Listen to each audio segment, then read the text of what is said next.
Okay, since importing the project doesn't work perfectly smoothly every time, I'm just gonna make a little quick start here, quick start video that should work more or less every time. So the first thing you should do to make sure that everything goes smoothly is just to get the latest version of Eclipse.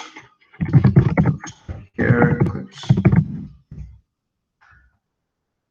Download, go to the downloads, and the top version should be the one we use, just a regular Eclipse IDE for Java developers. Okay, this is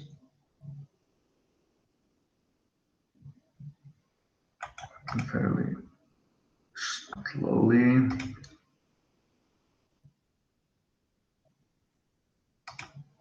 Great. Anyway, the latest version is the Eclipse Neon. So the download site should simply show that. After we get Eclipse Neon, here under the programming sessions on our lecture site, there's programming session base project. You can find the base project here. You can also find it under other material. So if we simply save this link, you can just put it into a new folder called this. There. Browse to the folder. Extract it here. So we have lab 1. Inside lab 1, we have build.gradle. So every time we import a Gradle project, we should simply select the folder which the build.gradle file is in. Let's see here if, okay, here we have the Eclipse downloads, get Eclipse Neon, 64-bit for my computer. And so we simply get the latest version of Eclipse here. So this is fairly simple. Any version of Eclipse for Java should work, just the latest build, Neon. So we've gotten Eclipse, and we can open that here, Eclipse Neon. I'll just select, browse to the workspace that I made. Here, workspace. It doesn't matter where the workspace is though. The project that you're importing doesn't even need to be inside that folder, but just to keep track of things, it's nice to have it all in the workspace folder. Okay, so now I've downloaded the lab 1 zip and unzipped it. So I have all that here. And there are a couple of more things that we need to do. We import it, and there's then finally one thing we need to change. So we have to do it as a Gradle import. Otherwise, you'll get your projects different and they won't be linked properly together, and they won't automatically download the dependencies for LibGDX. So we'll browse to our root, which was inside the workspace that we made here, lab 1. So I select lab 1, okay, and I simply hit finish. Okay, it'll ask me one question probably, because it's already a project for a different version of Eclipse. It might tell me that there are already project files in there and whether I want to overwrite them. And it's simplest to simply overwrite the project files. So overwrite.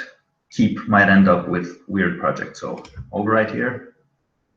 Fine. So now I have the projects open. What happens to a lot of people when they run it, so we go into the desktop launcher and we run that, or we run the desktop project. The core project is where we change the actual code. The desktop project is where we run the desktop version. Then there might be an Android project as well. So in the end, we can change all the code in one place. We can build it for several different devices. So here, run as Java application, desktop launcher. Okay, so it runs, but there's an error here. And this error is due to the fact that after we import this into Neon, for some reason, the root folder of the project hasn't been taken correctly over. So this file isn't found, shaders, and I'll show you where this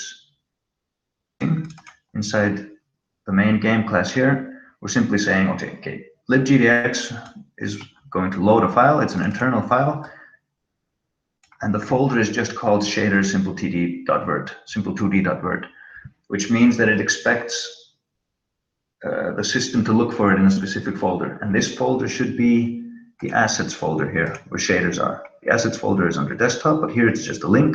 The true assets folder is under core, and if we change anything here, it'll change in the other projects as well. These are linked folders.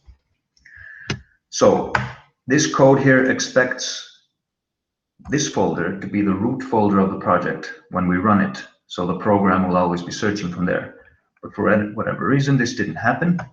So we can go into run configurations. Under there, we have arguments. This is a little bit different in IntelliJ, but not very different. You still go into run configurations or edit run configurations. And just in the first page there, you can see where there is working directory, and you simply change that. So we go into the workspace and we browse to core assets, and that's our new working directory. And that's all we need to do. Now run it, and we have a blank screen. So most of you after the last lab class were already here. Anyone who didn't show up for the lab class and is having trouble with this, this is where the project begins. Now you can go into lab assignments here. It's also on the lecture page. I do most of the stuff just on the lecture page, except for things that are actually graded. And here you have lab 1 getting started. You can open this PDF, and you can skip this stuff here simply because that's already done in the Quickstart. And from here, you need to actually start doing these things. So this is simply a step-by-step to clear the screen with a specific color, start adding coordinates, start adding objects, and then moving them around. Finished with this, it should be very simple to start doing the graded assignments.